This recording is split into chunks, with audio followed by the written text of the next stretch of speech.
Hello student, हम लोग आए हैं फिर से क्वेश्चन की प्रैक्टिस के लिए। ठीक है, यहाँ पर आज मैं क्वेश्चंस करा रहा हूँ आपको। इसके क्वेश्चंस आप करके देखो पहले, और हम लोग क्वेश्चंस करा रहे हैं, साथ में इसके सॉल्यूशन भी आपको प्रोवाइड करवाने की कोशिश कर रहा हूँ।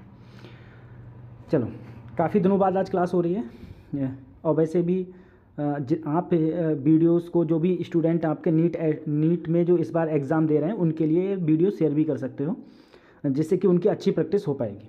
चलो देखो, सबसे पहले हमारा जो पहला क्वेश्चन हमको दे रखा है, मुझसे कहा गया है मेरे पास में एक लैमिना है। ठीक है, लैमिना है, उसका बाई जेड तल में ये लैमिना है, और मुझसे कहा है आई एक्स ये है और आई वाई ये है। मुझसे कहा है जेड के अलाउंग। ठीक है, जेड के अलाउंग मोमेंट ऑफ इनर्शिया क्या होगा। तो हमने दो थ्योरम थी, एक थी तुम्हारी परपेंडिकुलर एक्सिस थ्योरम, एक थी, हाँ एक ना सॉरी पैरेलल एक्सिस थ्योरम, एक थी तुम्हारी परपेंडिकुलर एक्सिस थ्योरम। तो परपेंडिकुलर एक्सिस थ्योरम कहती थी आई जेड जो होता है ना, I Z is equal to I X plus I Y के इक्वल हो जाएगा यहाँ पर। ठीक है, तो अगर मैं देखूंगा यहाँ पर आई एक्स क्या है 9mr², और आई वाई क्या है, आई वाई है 6mr²। अगर मैं इसको ऐड करता हूँ तो मेरा जो आंसर आ रहा है वो आ रहा है 15mr²। ठीक है, बहुत सिंपल क्वेश्चन था, देखने में ये थोड़ा लेंदी क्वेश्चन लग रहा है, बड़ा लग रहा है, लेकिन सरल क्वेश्चन है। अगले क्वेश्चन की बात आते हैं। इसमें कहा गया है एक चाइल्ड है, एक बच्चा है, वो किसी प्लेटफॉर्म पर खड़ा हुआ है। ठीक है, प्लेटफॉर्म पर जो है वो हाथों को फोल्ड करके खड़ा हुआ है। ठीक है, अच्छा, तो उस समय उसकी जो काइनेटिक एनर्जी है वो के है। यदि चाइल्ड अपने हाथों को फैला देता है, ठीक है, अपने हाथों को चाइल्ड फैला देता है, तो उसकी जो मोमेंट ऑफ इनर्शिया है वो कितना हो जाता है, डबल। तो इसने कहा तो उसका जो काइनेटिक एनर्जी हो जाएगी वो कितनी हो जाएगी। देखो, हम चीज़ जानते हैं, अगर कोई चीज़ रोटेशन करती है ना, तो काइनेटिक एनर्जी का सिंपल सा एक फार्मूला होता है, 1/2 आई ओमेगा स्क्वायर, 1/2 आई ओमेगा स्क्वायर। ये तुम्हारी काइनेटिक एनर्जी का फार्मूला होता है, 1/2 आई ओमेगा स्क्वायर, ये काइनेटिक एनर्जी का होता है फार्मूला। अब देखो, हम लोग जानते हैं एंगुलर मोमेंटम कंजर्व रहता है, यानी कि I omega, L equal to I omega. I omega जो रहेगा वो तुम्हारा कंजर्व रहेगा, इसे I1 मांगू ओमेगा 1, ऐसे ही यहाँ पर I2 और ओमेगा 2। पहले मोमेंट ऑफ इनर्शिया आई है, ठीक है, ये ओमेगा है, मोमेंट ऑफ इनर्शिया 2 टाइम्स हो गया, यानी कि 2i, ये तुम्हारी फाइनल एंगुलर वेलोसिटी हो गई। अगर यहाँ पर हम निकाल रहे हैं तो फाइनल एंगुलर वेलोसिटी है मेरी, वो निकल के आ रही है इनिशियल एंगुलर वेलोसिटी की हाफ। अब तुमसे अगर काइनेटिक एनर्जी के लिए कहा गया है, तो काइनेटिक एनर्जी का फार्मूला फिर से वही लगा दो, 1/2 मूवमेंट ऑफ इनर्शिया, जब बाउंड कर दिया उसने हाथ तो क्या हो गया 2i, और साथ में ओमेगा 2 स्क्वायर। ओमेगा 2 क्या है, ओमेगा बाई 2 का होल स्क्वायर। ठीक है, तो अगर हम लोग यहाँ से निकालेंगे तो ये आएगा 1/2 आई ओमेगा स्क्वायर अपॉन 2, और 1/2 आई ओमेगा स्क्वायर वो हमारी क्या थी, इनिशियल काइनेटिक एनर्जी। यानी कि जो आंसर आएगा वो आएगा काइनेटिक एनर्जी बाई 2। ऑप्शन 2 मेरा बिल्कुल ठीक हो जाएगा। क्वेश्चन देखने में लेंदी लग रहा है, लेकिन क्वेश्चन लेंदी है नहीं, और नीट इस प्रकार के क्वेश्चन इस बार बहुत आराम से पूछ सकता है। ठीक है, एक ये क्वेश्चन है, तुमसे कहा गया है, देखो इस क्वेश्चन में ना थोड़ी मैथमेटिक्स लगी है, मैथमेटिक्स थोड़ी लगी है, बहुत पुराना क्वेश्चन है। इसमें कहा गया है एक पार्टिकल है जिसका मास है 2 यूनिट और मूव कर रहा है वेलोसिटी से इससे, और जो ये एक्सिस है वो ये है। तुमसे कहा गया है इस एक्सिस के अलाउंग 1,1 के अलाउंग इसका मूवमेंट ऑफ एंगुलर मोमेंटम बताओ। देखो, एंगुलर मोमेंटम का सीधा फार्मूला हम लोग जानते हैं क्या होता है, MBR। मास दिया है, वेलोसिटी दी है, लेकिन मुझको R पता नहीं है। अगर R नहीं पता है, देखो इसमें एक चीज़ समझो तुम लोग, अगर मैं इसको ऐसे, इस लाइन को, अगर मैं इस लाइन को ड्रॉ करूँ, देखो इस लाइन को ड्रॉ करूँ, अगर मैं एक बार x को 0 करूँ तो मेरी बाई की वैल्यू आ रही है 1/3। ठीक है, x 0 इस लाइन पर होता है, तो बाई की वैल्यू आ रही है 1/3, ये पॉइंट हो गया। ठीक है, इसी प्रकार से अगर मैं बाई को 0 करूँ तो x की वैल्यू क्या आ रही है, x की वैल्यू आ रही है 1/4, तो प्लस का 1/4 लगभग ये हो गया। ठीक है, तो अगर मैं कहूँगा तो ऐसे लाइन जा रही है, यहाँ पर कोई भी पॉइंट होगा 1,1 से इसकी ये परपेंडिकुलर लाइन कितनी होगी। ठीक है, ये डिस्टेंस कितनी होगी, यही मेरी क्या होगी, ये मेरी R होगी। अगर इसका हम फार्मूला लगाएं, ये मैथमेटिक्स में ज़्यादा देखते हैं हम लोग, R में देखो क्या करा, यहाँ पर 1,1 पर पूछ रहा है, तो सबसे पहले 3 ऐसे ही, बाई की जगह क्या रख दो 1। ठीक है, 1, देखो x है 1, बाई भी क्या है 1, प्लस 4, x की जगह भी क्या रख दो 1, -1 बटे अंडर रूट, ये R निकालने का फार्मूला होता है, बटे अंडर रूट। x के अगले कितना है 4, बाई के अगले कितना है 3, तो x के अगले जो है उसका स्क्वायर प्लस बाई के अगले जो है उसका स्क्वायर। तो यहाँ पर अगर मैं निकालूंगा तो ऊपर 3 1 जा 3, 4 1 जा 4, 4 3 7, 7 में से बन गया 6 और नीचे आ गया 5, 6/5। ठीक है, तो R की वैल्यू आ गई 6/5। मास कितना है 2, R की वैल्यू क्या है 4, ये क्या हो गया 6/4। 5। अगर मैं इसको सॉल्व कर रहा हूँ, ठीक है, 6 दूनी 12, 12 चौक 48/5, ठीक है, आंसर कितना आ रहा है 9.6 यूनिट। ये ऑप्शन इसका ठीक हो जाएगा। अब मैं अगले क्वेश्चन की तरफ बढ़ता हूँ। अगले क्वेश्चन में मुझसे कहा गया है कि मेरे पास में, ठीक है, रेडियस ऑफ गायरेशन मेरे को निकालना है। क्या निकालना है? Radius of gyration. Radius of gyration को हम लोग किससे डिनोट करते हैं? रेडियस ऑफ गायरेशन को हम लोग के से डिनोट करते हैं। अब देखो क्या है यहाँ पर है हॉलो स्फीयर। देखो कोई भी मेरे पास में स्फीयर है, हॉलो स्फीयर है, हॉलो स्फीयर का अगर मैं रेडियस ऑफ गायरेशन निकालूंगा, ठीक है, तो इस एक्सिस के किसी सेंटर के अलोंग जो मोमेंट ऑफ इनर्शिया होता है इसका, वो होता है 2/3 mr²। और मैं एक लास्ट बिल्कुल टेंजेंट के अलोंग निकालूंगा, ये रेडियस भी क्या होगी? r। तो टोटल मोमेंट ऑफ इनर्शिया इस टेंजेंट के अलोंग हो जाएगा 2/3 mr² प्लस इसका मास था m और ये डिस्टेंस थी r, तो ये क्या हो गया r²। ये कौन सी थ्योरम लग गई? ये लग गई तुम्हारी पैरेलल एक्सिस थ्योरम, ठीक है, parallel axis theorem ICM + mr², ये होती है। इसको जब हम लोग करेंगे तो ये आ रहा है 5/3 mr²। अगर मैं मूवमेंट ऑफ इनर्शिया का फार्मूला देखूँ, वो रेडियस ऑफ गायरेशन का फार्मूला देखूँ, तो रेडियस ऑफ गायरेशन का फार्मूला होता है √I/m, √I/m, ठीक है। तो अगर मैं I देखूंगा तो यहाँ पर आ रहा है 5/3 mr², m से m कट जाएगा, तो मेरा जो लास्ट ऑप्शन बचेगा वो बचेगा 5/3r। कौन सा ऑप्शन ठीक हो जाएगा? ऑप्शन थर्ड मेरा बिल्कुल ठीक हो जाएगा।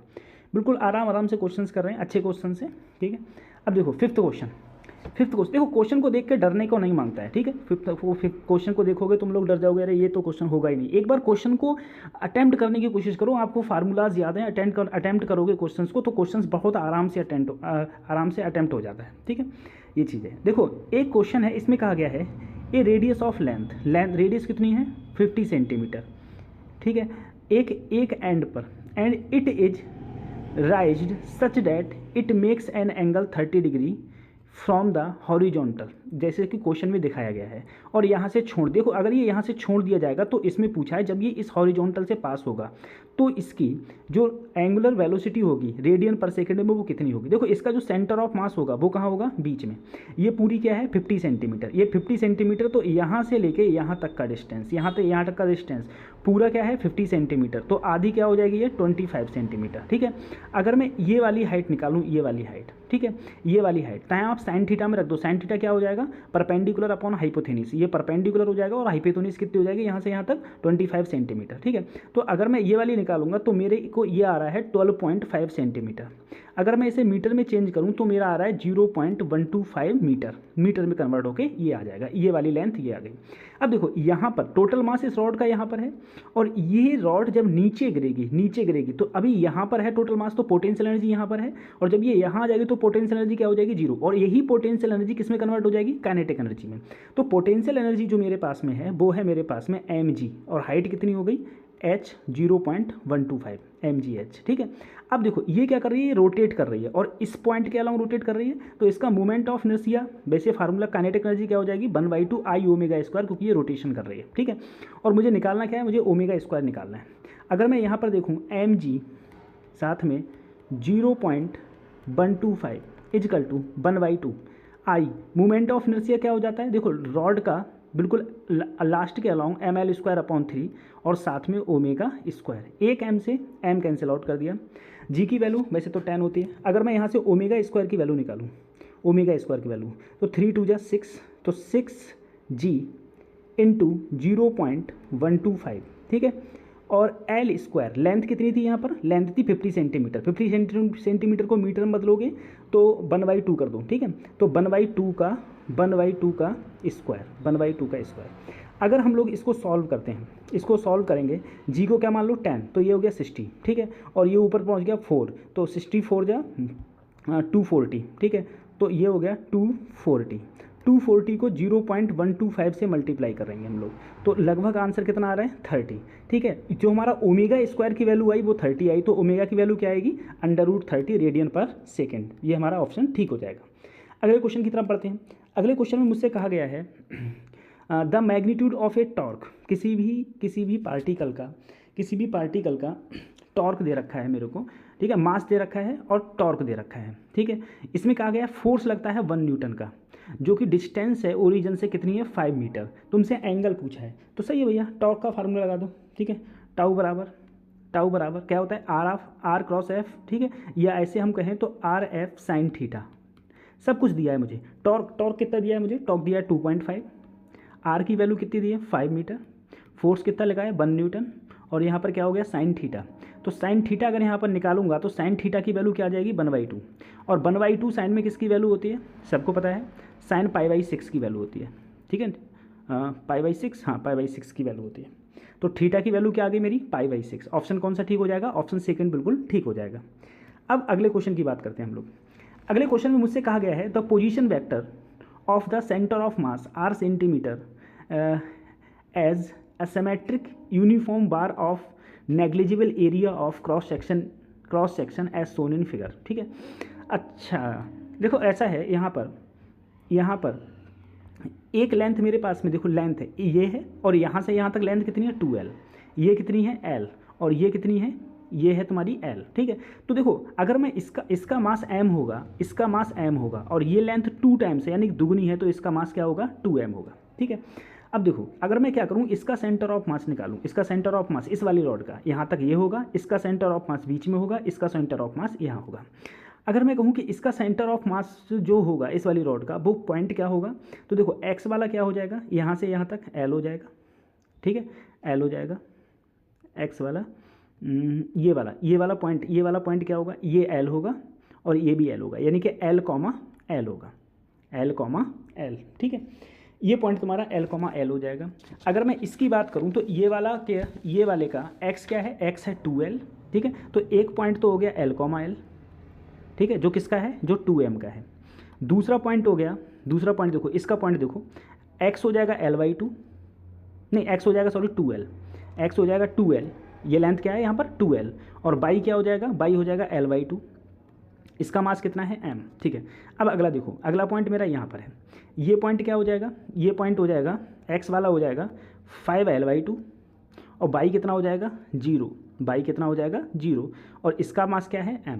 अब अगर हम लोग XCM का फार्मूला लगाएं, XCM फार्मूला क्या होता है, m1 मास कितना है 2m into length L plus m2 मास m into length 2L plus mass m into length 5L/2 upon total mass क्या हो गया 2m प्लस m, ठीक है। तो नीचे हो गया 4m, और ऊपर कितना हो जाएगा, ऊपर हो जाएगा तुम्हारा ऊपर अगर इसमें देखो दो तुम LCM ले लोगे तो ठीक है, तो ये ऊपर हो जाएगा 4ml plus 4ml plus 5ml, और ये नीचे 2 आके कितना हो जाएगा 8, ठीक है। तो ये कितना हो जाएगा 13 ml, अच्छा नीचे भी m है, ये m है, 13 ml अपॉन 8m, ठीक है। m से m कट के क्या आएगा 13/8 इंटू L।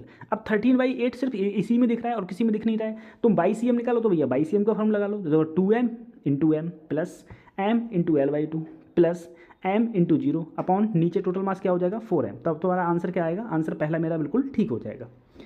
अगले क्वेश्चन की बात करते हैं, थोड़ा लेंथी क्वेश्चन था, अच्छा क्वेश्चन था। अगले क्वेश्चन की बात करते हैं। अगले क्वेश्चन में मुझसे कहा गया है मेरे पास में एक रेक्टेंगुलर सीट है, ठीक है, रेक्टेंगुलर सीट है ABCD एक सीट है जिसका मास क्या है m, और लेंथ क्या है, इसकी लेंथ a है। अच्छा अब देखो इसमें अगर मुझसे ये वाला हिस्सा कट कर दिया गया, सोचो पूरा हिस्सा पहले ये था, जब पूरा हिस्सा ये था तो इसका सेंटर ऑफ मास बीच में था, बीच में कितना था a/2 और a/2 कॉमा b/2, ये सेंटर ऑफ मास था। जो मेरा हिस्सा कटा है उसका सेंटर ऑफ मास ये बीच में होगा, उसका सेंटर ऑफ मास जो बीच में होगा वो कितना होगा, देखो यहाँ तक डिस्टेंस कितनी है a/2, तो यहाँ तक कितनी होगी 3a/2, 3a/4 सॉरी 3a/4। ऐसे b की भी क्या होगी, b की भी होगी 3b/4, अरे x वाली यहाँ से लेके यहाँ तक क्या होगी 3a/4, यहाँ तक क्या होगी 3b/4, जो कटा है। अब तुम अगर एरिया की बात करें, हम लोग एरिया की बात करें, जो पूरा अगर ये कटा नहीं था तो पूरा एरिया क्या था, पूरा एरिया था AB, और जब ये कट गया है कितना हिस्सा कट के बाहर हो गया है, तो यहाँ से लेके यहाँ तक की डिस्टेंस क्या होगी a/2, ठीक है, और यहाँ से लेके यहाँ तक की जो ब्रेथ होगी इसकी वो क्या होगी b/2। तो जो कट के हिस्सा अलग हुआ है वो हुआ है a/2 b/2, तो क्या हो जाएगा AB/4, ठीक है। अब निकाल लो इसका, सबसे पहले अगर हम लोग XCM निकालें पूरे का, XCM क्या हो जाएगा, देखो अगर मैं XCM निकालूंगा, सबसे पहले पूरा हिस्सा क्या है मेरा, पूरा हिस्सा अगर मैं देखूंगा तो पूरा हिस्सा मेरा जो आ रहा है वो है AB, ठीक है, एरिया AB, और इसका पॉइंट क्या है A/2, फिर कट के अलग हुआ है तो क्या लगेगा माइनस, ये वाला देखो जो हिस्सा कट के अलग हुआ है उसका एरिया AB/4, और x वाला ये कंपोनेंट कितना दिया हुआ है 3A/4 अपॉन एरिया घटा दो, ठीक है, AB में से AB/4 को मैंने क्या कर दिया डिक्रीज। अगर मैं इसको सॉल्व कर रहा हूँ तो मेरे पास जो आंसर आ रहा है वो आ रहा है 5A/12। अब 5A/12 कौन सा ऑप्शन है, ऑप्शन लास्ट बिल्कुल ठीक है। इतना ये मेरा x कंपोनेंट होगा, ऐसे ही मैं अगर y कंपोनेंट निकालूंगा तो वो भी आएगा 5B/12, ये मेरा ऑप्शन ठीक हो जाएगा।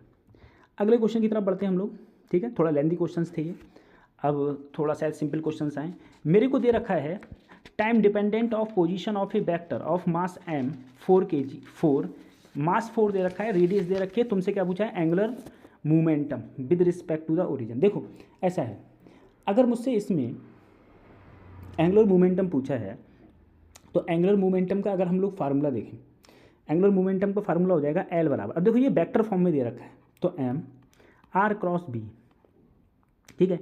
अगर मैं इसमें सबसे पहले r की बात करूं, r मुझे ये दे रखी है और b मुझे निकालना है, b निकालना है तो r का मुझे डिफरेंशिएशन करना पड़ेगा, तो dr/dt ये क्या आएगा 2i प्लस ये माइनस क्या आएगा 6tj, ठीक है।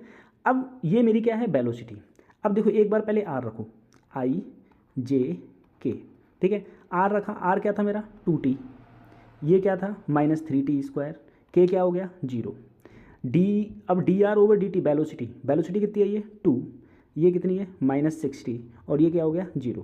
अगर मैं इसका क्रॉस प्रोडक्ट करूंगा तो मुझे r×b आएगा, ठीक है। अगर मैं क्रॉस प्रोडक्ट करता हूं तो i और j वाले टर्मोलॉजी क्या हो जाएगी 0 हो जाएगी, i और j वाली टर्मोलॉजी 0 हो जाएगी, सिर्फ मेरे पास में जो बचेगी वो बचेगी k वाली टर्मोलॉजी, ठीक है। और जो k वाली टर्मोलॉजी बच रही है वो मेरे पास में k के साथ में बच रहा है, मल्टीप्लाई करो देखो 6 2 -12t² minus plus 6t², t की जगह मुझको क्या रखना है, t की जगह 2 रखना है, t की जगह 2 रखूँगा तो 2 2 4, और ये हो जाएगा k की -48, और यहाँ हो जाएगा प्लस में 2 2 4 24, तो मेरा जो यहाँ पर आंसर आ रहा है वो आ रहा है -24k, ठीक है। अब देखो ये मेरे पास क्रॉस प्रोडक्ट आया है, मास से मल्टीप्लाई कर दो, मास क्या है m और ये क्या है -24k, तो L = mBr जो मेरा आंसर आया वो आया -46k। कौन सा ऑप्शन ठीक है, ऑप्शन 1 मेरा बिल्कुल ठीक हो जाएगा। अगले क्वेश्चन की तरफ बढ़ते हैं हम लोग। अगले क्वेश्चन में मुझसे कहा गया है ए particle perform uniform circular motion with angular momentum L and frequency of motion is double, then its kinetic energy is half, the angular momentum becomes। देखो सबसे पहले हम लोग एक बात जानते हैं कि L = क्या होता है, बेसिकली J = हो जाता है I ओमेगा, ठीक है, एक है J = क्या होता है मेरा I ओमेगा, J = अगर मैं I ओमेगा लिखूंगा तो ओमेगा बराबर मेरा क्या हो जाएगा, ओमेगा बराबर हो जाएगा J/I। देखो ऐसा हम लोग क्यों कर रहे हैं, क्योंकि ओमेगा में क्या आ जाती है मेरी फ्रीक्वेंसी आ जाती है, ठीक है, ओमेगा में मेरी फ्रीक्वेंसी आ जाती है। अगर हम लोग देखें एक फार्मूला होता है काइनेटिक एनर्जी का फार्मूला होता है 1/2 I omega square, 1/2 I omega square, काफ़ी अच्छा क्वेश्चन है ये 1/2 I ओमेगा स्क्वायर, ठीक है। अगर मैं यहाँ पर I की जगह रखूँगा तो क्या रखूँगा J/ओमेगा, I की जगह अगर मैं रखूँगा तो क्या रखूँगा J/ओमेगा, साथ में ओमेगा स्क्वायर, एक ओमेगा से एक ओमेगा कट गया तो मेरे पास में बचा 1/2 J ओमेगा। ये मेरी क्या आ रही है, ये काइनेटिक एनर्जी है, ध्यान रखना ये क्या है काइनेटिक एनर्जी, ठीक है, काइनेटिक एनर्जी है। ओमेगा की जगह मैं क्या रख दूँ, फ्रीक्वेंसी के बारे में पूछा गया है तो J, ओमेगा के बारे में रख सकता हूँ मैं 2πν, ओमेगा क्या होता है 2πν, ठीक है। अब बिल्कुल क्वेश्चन ठीक हो गया, क्यों, क्योंकि इसने कहा है काइनेटिक एनर्जी और फ्रीक्वेंसी ऑफ, देखो फ्रीक्वेंसी डबल कर दी गई है और काइनेटिक एनर्जी क्या कर दी गई है हाफ कर दी गई है, ठीक है। अब इस क्वेश्चन को हम लोग कहते अब इस क्वेश्चन को हम लोग करते हैं, ठीक है। देखो एक बात ज़रा सोचो, ये क्वेश्चन ऐसे हो गया। अब देखो अगर मैं इसमें देखूं, अगर हम लोग इस क्वेश्चन को देख रहे हैं कर रहे हैं तो कैसे हो जाएगा, देखो J equal to kinetic energy by N, J equal to kinetic energy by N.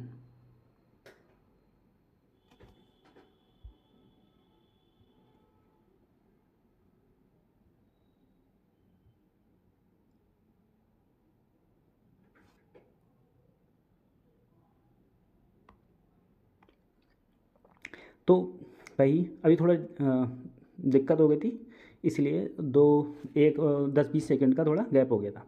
देखो बच्चों लोग, ई बराबर है हमारा 1/2 जे 2 पाई। देखो 1/2 कॉन्स्टेंट है, खत्म करो। 2 पाई कॉन्स्टेंट है, इसको भी खत्म करो। ये क्या है, काइनेटिक एनर्जी। तो अगर मैं जे इजकल टू लूँ तो यहाँ पर एनर्जी अपॉन क्या आ रही है मेरी, फ्रीक्वेंसी, एनर्जी अपॉन फ्रीक्वेंसी आ रही है। अगर मैंने नया लिया तो जे डैश, एनर्जी मेरी कितनी कर दी गई, एनर्जी मेरी आधी कर दी गई, और फ्रीक्वेंसी कर दी गई कितनी, दुगनी, फ्रीक्वेंसी दुगनी, ठीक है। तो अगर मैं देखूँगा यहाँ पर ये हो जाएगा मेरा जो, अच्छा फ्रीक्वेंसी ये है, ठीक है। तो देखो ई अपॉन जे, ये पहले का एंगुलर मोमेंटम था, ठीक है, और नीचे क्या हो गया ये 4, ठीक है। तो आंसर क्या हो गया, आंसर आ गया J/4। J/4 का मतलब है L/4, यहाँ पर L दे रखा है। अगले क्वेश्चन की बात करते हैं हम लोग।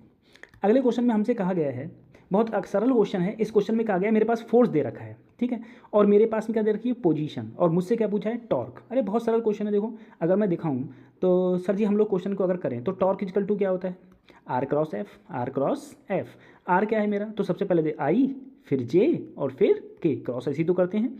तो आर कितना दिया है, 7 3 1। एफ कितना दिया है, -3 1, और ये क्या हो गया 5, ठीक है।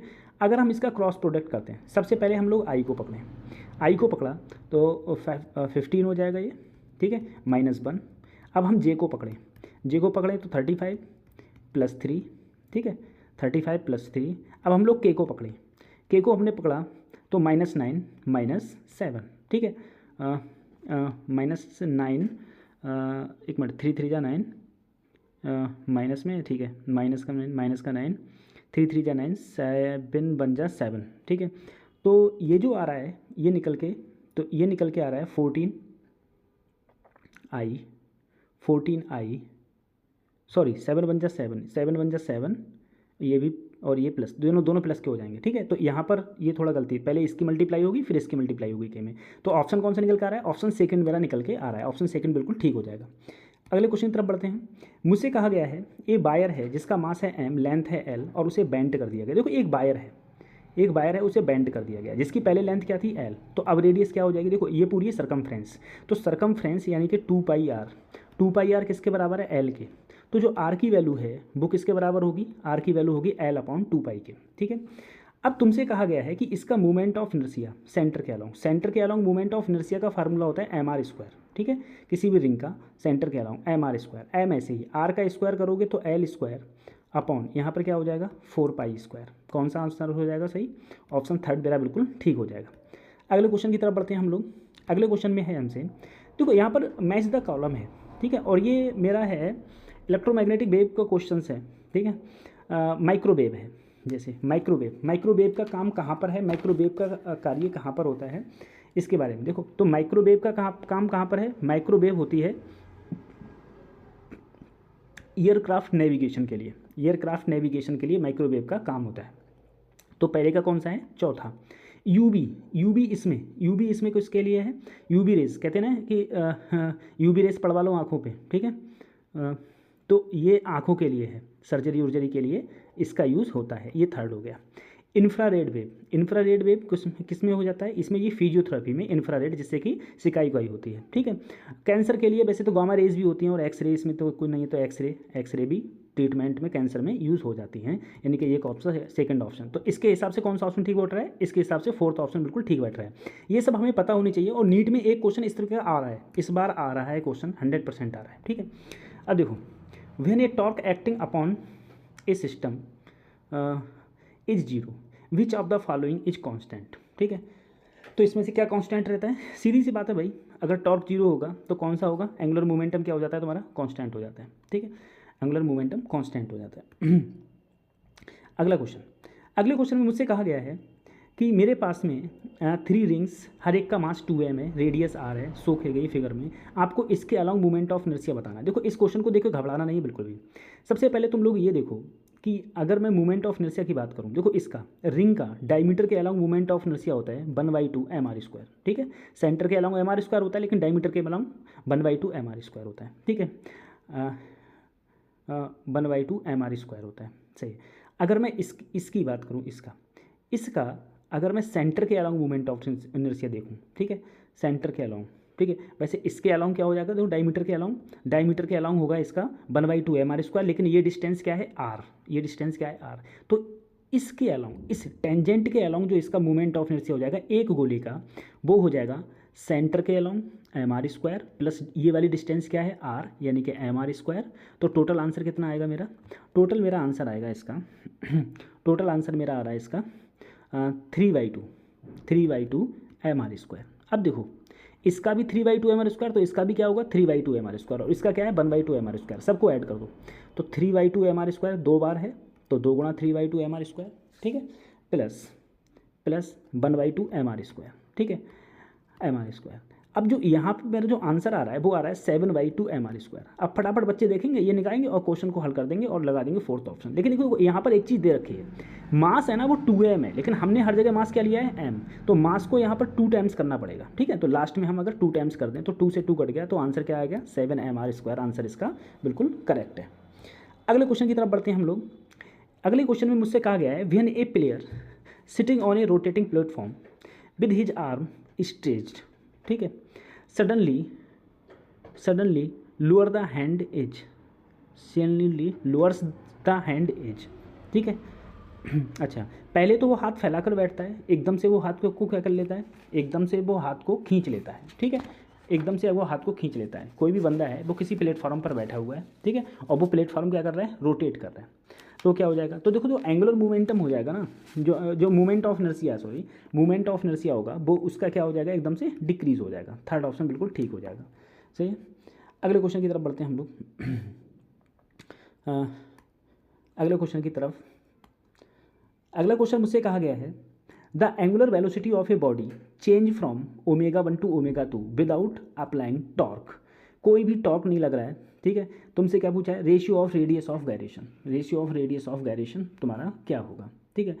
तो सिंपल सा क्वेश्चन, देखो हमारा फार्मूला होगा I1 ω1 बराबर I2 ω2। अगर मैं यहाँ से I1 अपॉन I2 की वैल्यू निकालूँ तो यहाँ पर क्या रहेगा ω2 अपॉन ω1, ठीक है।